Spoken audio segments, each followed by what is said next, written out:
Hello everybody and welcome back to yet another installment of Goosebumps Podcasts Can Be Murdered. I'm your main host, your ghostly host, Bumps in the Night, and I'm joined with three co-hosts tonight. Tonight I have with me an Otaku Life for Me, also known as Josh.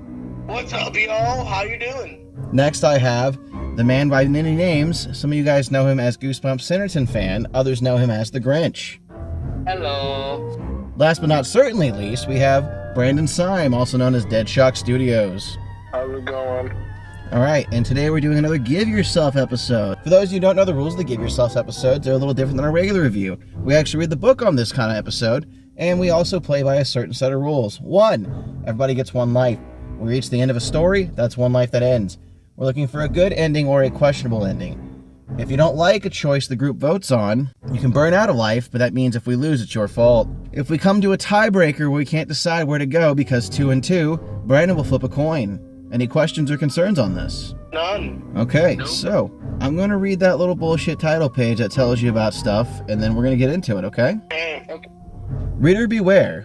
Do not read this book from beginning to end. Prepare yourself to meet the knight in screaming armor. Your cousins are coming to visit you from England. They're bringing something with them, a little surprise. It's an old suit of armor from your uncle's collection.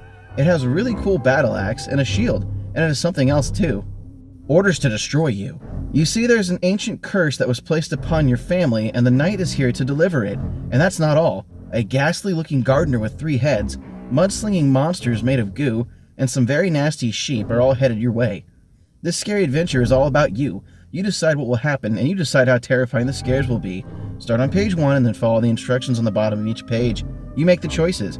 If you make the right choices, you'll defeat the knight in screaming armor and escape its horrible curse. If you make the wrong choices, beware! And this is all in caps, so I'm going to scream it now. So take a deep breath, cross your fingers, and turn to page 1 now to give yourself Goosebumps. Ta-ta! Jolly good, tally-ho, and all that rot. Your dad exclaims. Dad, you plead, please.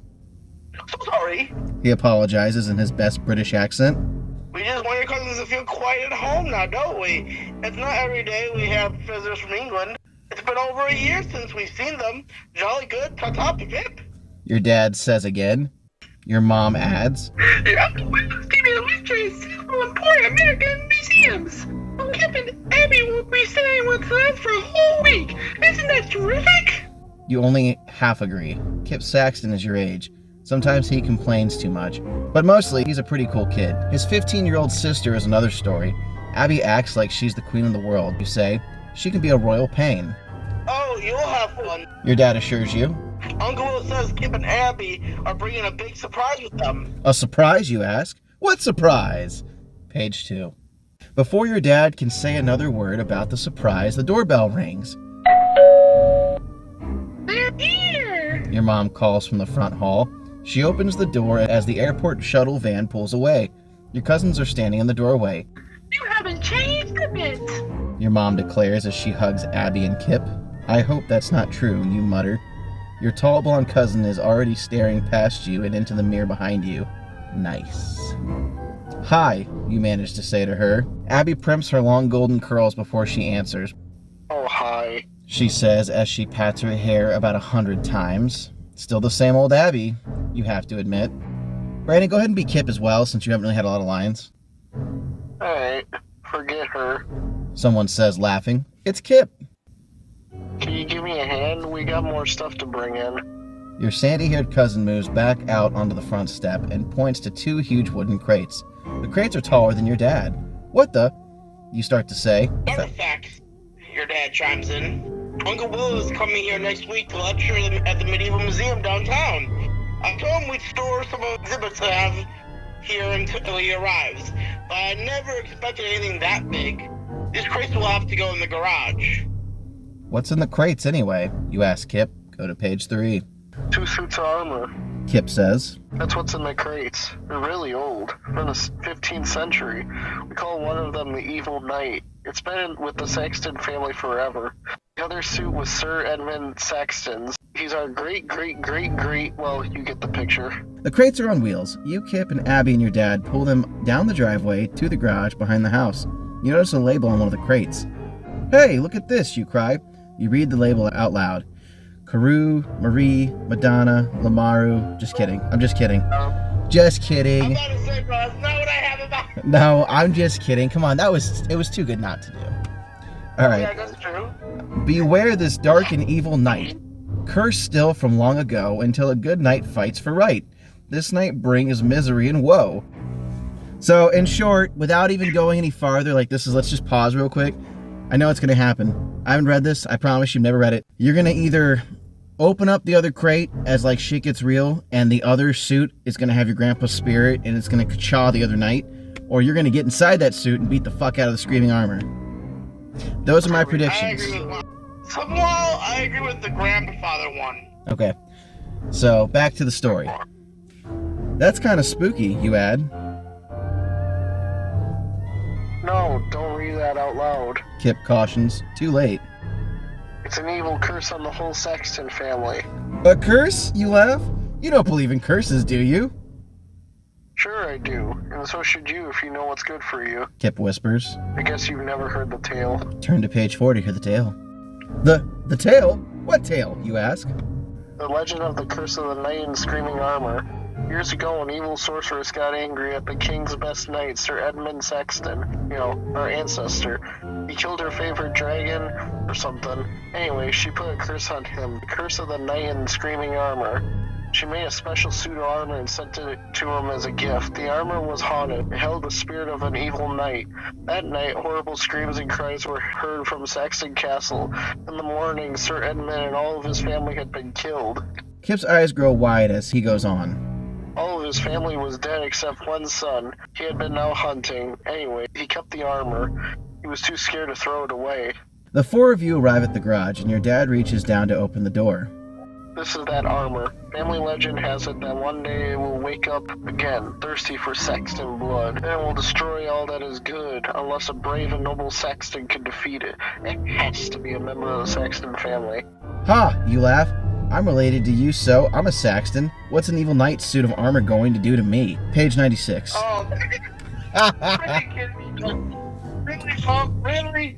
You can just forget that screaming armor story. Abby snaps before Kip gets a chance to answer you. It's totally stupid and it's not even true. But long after everyone has gone to sleep, you lie awake thinking about the crates in your garage. Hours later, you just doze off when you're awakened by a chilling scream. Ah! And it's coming from the garage. The curse! You gasp. If you try to ignore the scream, turn to page 13. If you investigate the chilling shriek, turn to page 19. So, let's do a group vote starting with Grinch. What page do you want to go to? Page 13. Okay, it was funny you say that. That's where I'm leaning towards. Brandon, what page do you want to go to? I sleep. Sleepy boys it is. Josh? I think investigate. Unfortunately, if this was a horror movie, you'd be the first to die because the rest of us are going back to bed. Page 13. Sorry, fam. I ain't risking it. I know better. Fuck that shit. Page 13. You pull the covers up over your head. What the fuck is this? Nightmare on My Street? Pull the covers up over my head. Alright, sorry. Couldn't help myself again. You're killing me. Back to seriousness. Pulling it back. You pull the covers up over your head and you try to go back to sleep. After all, Abby said the story about the night wasn't true. You can't sleep. There's another shriek. And another. The scream grows louder and more chilling. It's getting closer. The last ones seem to come from just outside your door. Wait, what's that? Something is moving at the foot of your bed. You strain your eyes to see in the darkness. You immediately wish you hadn't. A shadowy figure seems to hover over your feet, ready to attack. It's the night! You shout, jumping to spring out of your bed. Turn to page 67. Yeah, it's the middle of the night to be exact. The shadow answers. You recognize her voice. Abby? You gasp. What are you doing in my room? I heard you screaming. She says, holding her hands over her ears. Horrible, horrible screams. What's going on here? I'm trying to get some sleep. No, Brandon, you're also Kip, so keep it going. I hate evil. Kip whispers as he peeks through the doorway behind Abby. That's what's going on here. In the dim rays of the hall nightlight, you see the panic on Kip's face. Don't be ridiculous. Abby scolds her brother. The only evil going on here is that I'm losing my beauty sleep. Shut your mouth and go back to bed. It won't stop. Kip insists. It's a curse. I know it. We shouldn't have brought that rusty old armor. Now we've woken the spirit of the evil knight. There's no escaping it. Not for the Sextons. You don't know about this whole curse thing. One thing you do know is there's no way you can go back to sleep and pretend you don't hear screams. The knight in screaming armor cannot and will not be ignored. Turn to page 19. Damn it! Josh still won that one. We went all the way back to 19. What the fuck? I don't like that. Another shriek filled the night. Kip and Abby are as wide awake as you are. The piercing screams draw the three of you together at your bedside. You grab each of your cousins by the hand. We have to go out to the garage and investigate, you declare. We have to find out what's out there. Another scream pierces the air. Okay, pause. Where the fuck are the adults? You don't think a single one of them heard this? Yeah. Wait, this is Finance and Phrase 4 logic. There's no parents in the nighttime. No, you know what? I think both parents went out to get some milk. I think all the parents and Uncle Kip were at a swingers convention. They're at the Upside Down Pineapple. At the convention. They were at a ditty party. God damn. No, apparently they're at a drink I know. party around It's here. honestly it's Goosebumps logic, but this shit just as a fucking adult irks me. It's like, bitch, your parents would have woke Bro, up. bro, your kid's screaming in the middle of the night. You're not just gonna sit there. Yeah, exactly. All right, so another scream pierces the air. Abby forgets how much cooler than you she is for a moment and clutches one of your arms. Kip grabs the other one. You grab a flashlight from your desk and you make your way out into the night. You pull your cousins along behind you. Eventually you come to the garage door. You pause for a moment and you listen to the screams. Well, here goes, you say. You reach down and you grab the handle and lift it open. Turn to page 113. The garage door swings up and out of your way. Dark was never as dark as this. Monsters seem to lurk in every corner. Familiar forms look strange. The beam on your flashlight cuts past frightful, shadowy figures to the two crates. They stand like tombstones in the middle of the garage, except that one of them is vibrating, shaking back and forth. The light reflects off the label of the crate, the one with the curse on it. Then you notice another handwritten label near the top of the crate. One says, Evil Night. The other reads, Good Night. Okay, good night too. Good night. Good night to you Good night, too. guys. Good night, Brandon. Good night, Josh. Good night, Grinch. Good night. Alright, we're not playing that fucking game. I'm sorry. I shouldn't have started it. Alright. Which one should we open? You say nervously. Neither. Kip replies. He seems terrified. Maybe a little too terrified. You're not sure you buy all this cursed stuff. Maybe it's a big trick. Kip and Abby could have gotten someone to shout and shake the crates around. Who's really in that evil night crate? Anyway, you wonder. Then again, those screams do sound pretty spooky. Maybe you should play it safe and open the crate marked Good Night. A suit of armor could come in handy if there's some crazy curse. Alright, time to make a vote, boys. If you open the crate marked Good Night, turn to page 33. If you open the crate marked Evil Night, turn to page 49. So, starting with Grinch, what page and why? Page 33 because like with the great grandfather thing. Okay.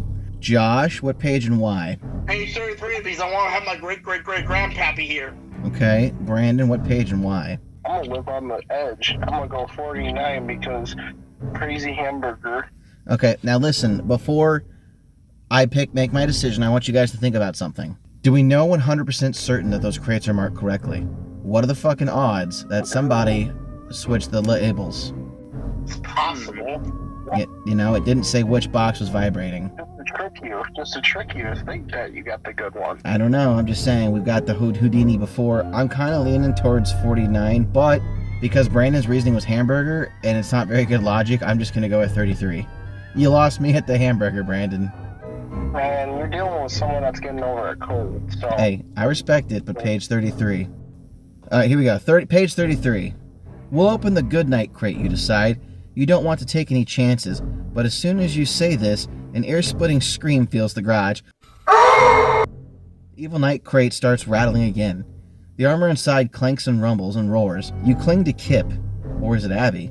It's hard to tell in the darkness. The tall, evil night crate rocks closer to you. It's walking? The crate's walking? It rocks closer to you. It tips back and forth because it leans with it, and it rocks with it.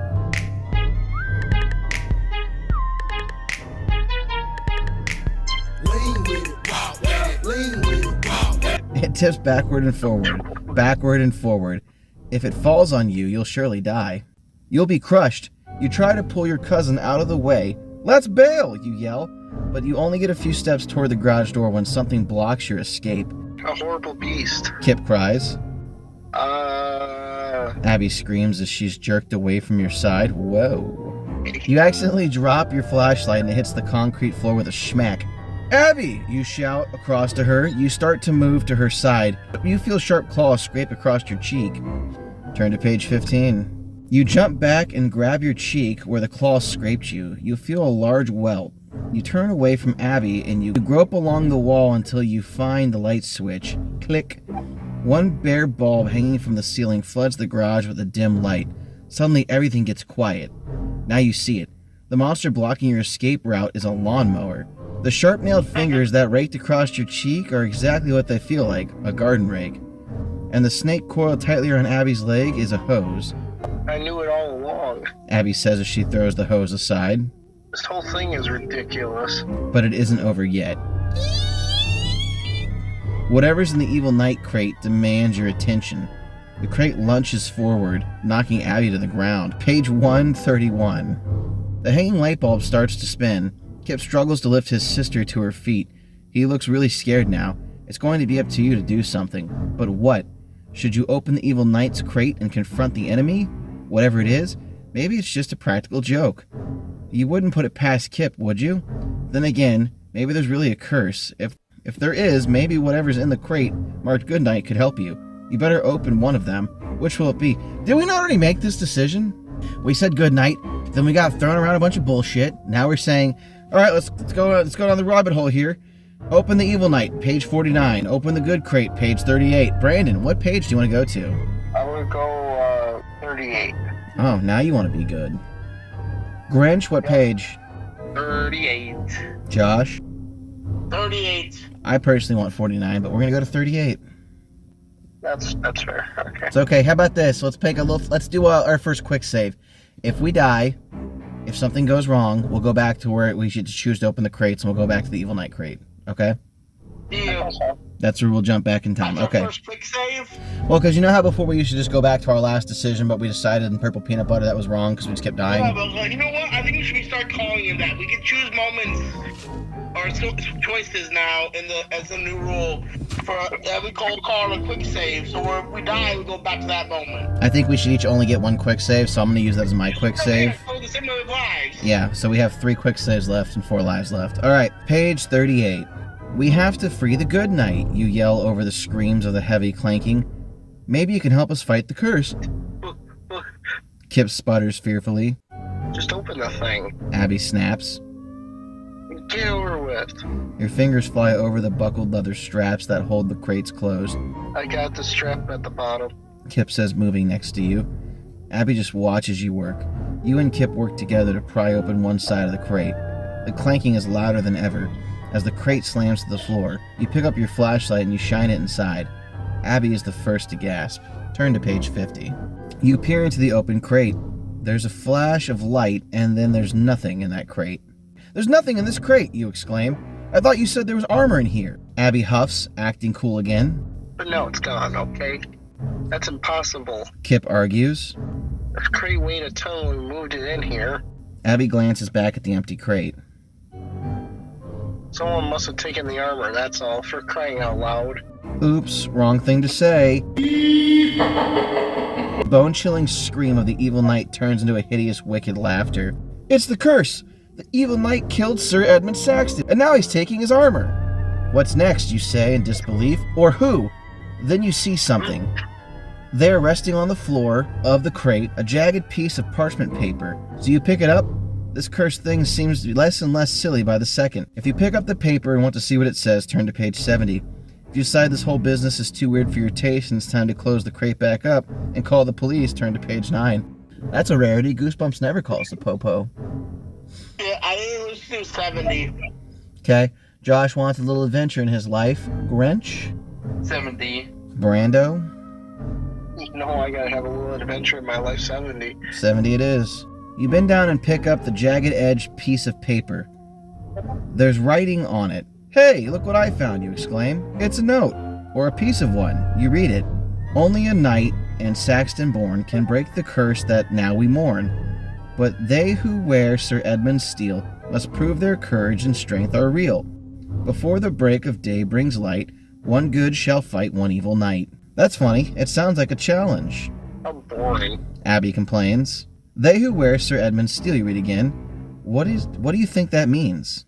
The armor. Kip replies. Sir Edmund's armor. But it's gone, you point out. That scrap of paper looks like it's been torn from something. Kip adds.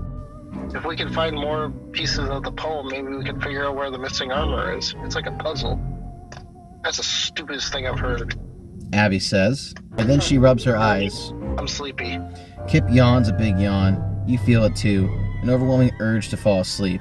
You let yourself curl up on the floor and, if you wake up and are with your cousins, turn to page 20. If you wake up alone, turn to page 47. What the hell kind of choice is that? Page 20. Grinch? 20. Brandon? 20. Okay, I guess we're going to 20. You wake up. The last thing you remember is finding that piece of parchment that said, before the break of day brings light, a good shall fight one evil knight. You rub your eyes to clear the sleep out of them. You see Kip and Abby, but they're not in the garage anymore. A bare bulb hangs from a wire in the ceiling. It casts a sickly yellow-brown tint over the enormous cavern of a room. The walls and ceiling are the color of mud. At least we're still together, you say. Well, where are we? Abby asks. Hello? Is anyone there? No one answers. The air is musty and stale. It reminds you of something. In fact, just like the air in the old museum you went to on a school field trip last month. Then you see the muddy sign on the wall. The Medieval Museum. Hey, you shout excitedly. We're downtown. This is the museum where your dad is supposed to speak next week. Museum? Abby shoots back. There's nothing here at... Her mouth is open when a great spot of mud hits her right in the face. Thwack. Again, phrasing, god damn it. Alright, so we're going to turn to page 12. Abby sputters as she wipes globs of thick brown mud from her mouth and eyes. Now she sees what you and Kip already see. The walls are alive. Short, squared body mud beasts step out from the dirt-clotted walls. They start flinging handfuls of thick, oozing mud. Thwap! A glob catches you in the ear. Thwack! A fistful of the well-packed mud covers Kip's sandy hair and slides down his eyes. What's happening? Kip cries. Thwap! Comes the answer in the form of a special delivery. A mudogram. The oozy mud in your ear starts to harden and crack. You rip at it with your fingers. Squinch! You're caught in the stomach by another mud glob. It hardens on contact. It makes it difficult to breathe. You've got to get out of here. The mudslingers gang up on Abby. They swing their gorilla arms and pack more solid mud balls to throw at Abby. Ah, Abby sobs as one hard mud ball nails her in the knee. why me? Why me? She screams, clutching her bashed knee. Page 22. You want to help Abby. She's clutching her knee in agony. Before you can comfort Abby, you've got a new problem of your own. Another mudslinger slides out of the wall and stomps towards you. The broad, blubbered-lipped creature is so close you can smell his oozy stench. You cough and sputter, disgusting streams of muddy liquid ooze from his yellow eyes and flaring nostrils. Right behind him, another mudslinger, and another, and another. If you feel hopelessly walled in by the mound of menacing mudslingers, turn to page 55. If you pull yourself out of this mud mess, turn to page 86. Well, it's not a hard choice. It's going to be 86. But Josh? 86. Grinch? 86. Brandon? 86. Page 86. There's no way you're going to just stand here and be mummified by a tribe of mud-slinging mud monsters. Come on, you shout. You duck a far-flung mud pie aimed right at your face. We're getting out of here. Which way is out? Abby cries. She throws her hands out to block a blob of ooze. As she blocks the blob, you notice the light from the bare bulb swinging right through the mudslinger. Suddenly, an idea clicks into your mind. I've got a hunch that this is just one big dirty trick being played on us by the evil knight, you guess. These mudslingers aren't real. They've been planted in our minds by the power of the night. The light shines right through them. Watch. You reach for the biggest, muddiest mass of glob and grab it by the neck. Your hands sink down into his shoulders. You manage to lift the barreled body beast up over your head. If you hold the mud beast up to the light, turn to page 63. If you throw it down on the ground, turn to page 29. Josh? Page 29. Brandon? 63. Grinch? 63. I'm also gonna say 63. Let's burn this bitch. I use my challenge. What? You're gonna waste a life? Challenging. I'm sorry, man. You're crazy for that one. You mud guzzler. Alright. We're down a life. If we lose this game, it's Josh's fault now. Turning to page 29 because Josh says so. And then we'll talk about why we're wrong. You throw the mud beast on the ground with all your might. Squish! Boom! There's an explosion of oozy mud. Mud fills the air. You are thrown to the floor. Everything goes dark. When you open your eyes, you see the bear bulb hanging down from the ceiling above you. But it's not the bear bulb in the medieval museum. It's the one right in your own garage. Ha ha ha ha ha ha! You hear the laughter. Your heart skips a beat. Is that the evil knight? You sit up. It's only Kip and Abby. They're sitting next to you, laughing and pointing at you. The two crates stand silent and still. There's nothing strange going on here at all, except the fact that you, Kip, and Abby are all safe. There's no trace of mud anywhere. Were the mudslingers and the evil knight in your imaginations? Did you see anything weird a moment ago? You ask your cousins. Not me. Kip says innocently. Alright. Abby corrects him. I either, I guess you say. Me either. Abby corrects you. Don't you know anything? One thing you aren't imagining, Abby hasn't changed a bit. She always has to have the last word. Okay, so Josh technically isn't wrong. I mean, I don't understand. I really don't understand what happened. So we just imagined it.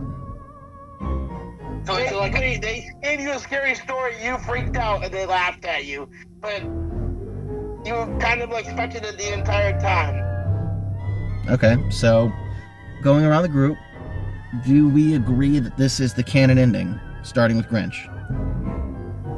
I'm on the fence on this, because, yeah, we don't die, which is a good thing, but, we didn't get to see the evil knight, or the good knight, or the museum, if we were ever going to see that at all, so I'm in the middle. Okay, Brandon, thoughts? If that's the true ending, kind of sucks. I don't think it's the true ending. I think it's one of those endings that's not bad, but not good. It's a better ending, if you will. The neutral ending. Yes, hey, you didn't die, you just look like a punk. Looks stupid. Again, I think Josh explained it well. I think your paranoia got the best of you. Because again, you got sleepy. For all you know, you dreamt that. That all could have just been a dream. Yeah. Because none of the... What about you hear his laugh, literally. Yes. You hear the evil guy's laugh. What I'm saying, though, is... You woke up, you went to sleep in the garage, and you woke up, all that mudslinging stuff was made up. I don't know. So yeah, that was The Knight in Screaming Armor. Yeah, so Josh, tell me what you thought of this book and give me a rating. About a 7. Okay. Did you enjoy it? It was okay. Okay. Grinch, tell me what you thought of this book and give me a rating. It's a good book. I kind of wish we were able to see the knight, because the only time we see the knight is hear him laughing. So a little bit more night would be, good. And it's an A for me. Brandon? I don't know, I enjoyed it. I don't know, I'll give it a 6. I'm gonna give it I'm gonna give it a 6. I won't go higher than a 6. I don't think it needs more than that. It's 27. I still think this is better than Halloween Hall. I'm still saying that. Oh yeah, definitely. I mean, we gotta have a bottom point somewhere. I'm not saying this is bad. Group rating, we got a 6.75. We'll round that up. That's a soft 7. It was okay. Yeah, it definitely an interesting concept nonetheless. Alright, with that being said, that's the end of this story. If you enjoyed it and maybe you want to be part of the next one, feel free to click on the Discord link down below. That's going to get you into Goosebumps Podcasts Can Be Murdered Discord, where you can join us for future episodes. Alright, so next week we're picking back up on the regular series, but before that we have something else to discuss. Does everybody have the Tales, at least the first Tales book? Yes, sir. Sadly, no. Yeah. Okay, so Grinch, you are missing it. I'm going to have to try to find that PDF because Josh wants to get into the Tales books, and we'll talk about that on the Discord about how we're going to do that since Grinch doesn't have it, so put a pin in that part. Alright, the next book in the series, if I'm not mistaken, is 21. No, we did go eat worms. 22, Ghost Beach. Okay, so join us next episode as we reveal Ghost Beach, which has an episode and a book. Thanks for joining us. We appreciate your viewership. If you haven't already done so, click that subscribe button. It's the best way to keep my channel alive. And with that being said, we'll stab you in the next one.